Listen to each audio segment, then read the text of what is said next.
देश में ऐसे नियम और कानून बने हैं कि 5 साल के लिए चुने जाने वाले सांसद और विधायक को तो पेंशन मिलेगी, लेकिन कर्मचारियों को नहीं।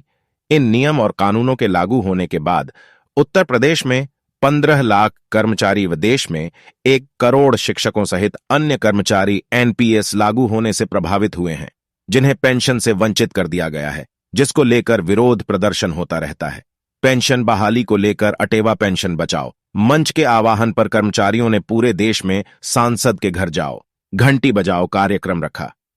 इसी को लेकर शाहजहांपुर संगठन के कर्मचारी सांसद अरुण कुमार सागर के आवास पर अपना मांग पत्र देने पहुंचे। कर्मचारियों को देखकर भाजपा सांसद अरुण सागर का पारा चढ़ गया।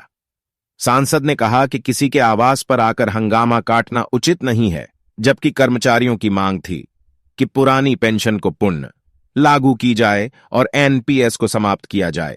इसी संबंध में उन्होंने भाजपा सांसद अरुण कुमार सागर के माध्यम से प्रधानमंत्री नरेंद्र मोदी के नाम एक मांग पत्र सौंपा।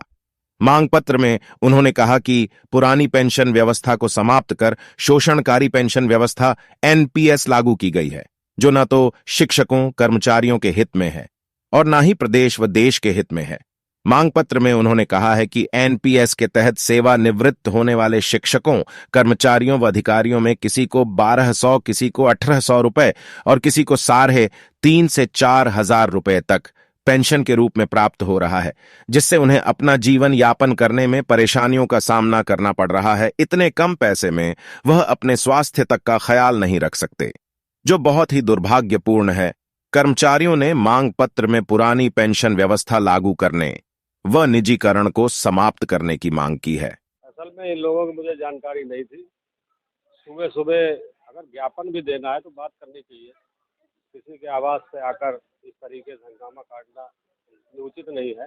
इस तरीके से प्रेशर बना के और इस तरीके से किसी सांसद के यहाँ दरवाजा खटखटाना, अंदर घुस जाना, ये शोभा नहीं देता है। अगर कोई शांति व्यवस्था, कोई ऐसा मैटर होता, तो मैं जनता के बीच में रहता हूँ हमेशा और जनता की समस्याओं मेरे लिए बहुत ज़रूरी है। तो इस तरीके से इन्होंने अभी मुझे जानकारी नहीं थी। इनके जो है राष्ट्रीय अध्यक्ष हैं विजय कुमार बंधु, अभी इन्होंने ज्ञापन दिया है। इस पर अभी पार्लियामेंट भी चल रही है, तो इस पर हम संबंधित विभाग से वार्ता भी करेंगे। अगर इनकी लोगों को कोई समस्या है तो सदन में भी उठाने का काम करेंगे। आज आप लोग सांसद जी की आवाज़ पर उपस्थित हो रहे हैं, क्या है? हम लोगों का प्रोग्राम जो है एनएमओपीएस एवं अटेवा के आदरणीय हमारे राष्ट्रीय अध्यक्ष विजय कुमार बंधु जी के आदेशानुसार हम लोग आज 6 अगस्त को सारे देश के सभी सांसदों के, चाहे वो रूलिंग पार्टी को चाहे अगेंस्ट पार्टी को, हम सभी लोगों के यहाँ आज पूरे देश में घंटी बजाओ प्रोग्राम है, जिसमें हम उनके यहाँ उनके द्वार पे घंटी बजाकर उनसे आह्वान करेंगे कि जो पुरानी पेंशन 2005 और 4 के बाद बंद कर दी गई है उसको बहाल करें, क्योंकि नई पेंशन में जो कर्मचारी हैं, शिक्षक हैं, उसमें उनका कोई सम्मानजनक जीवन नहीं है।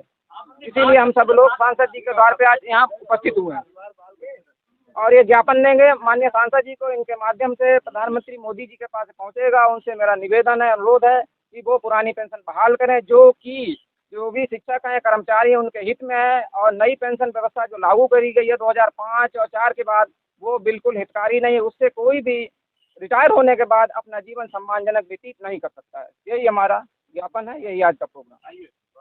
इतनी बात पर हम लोग भी कहना चाहते थे, बस और कुछ नहीं। क्षमा प्रार्थी है अगर आपको लगा हो। नहीं, हम लोग खुद यही बात कह रहे हैं। कोई ऐसा नहीं यहाँ पर जो किसी ने कोई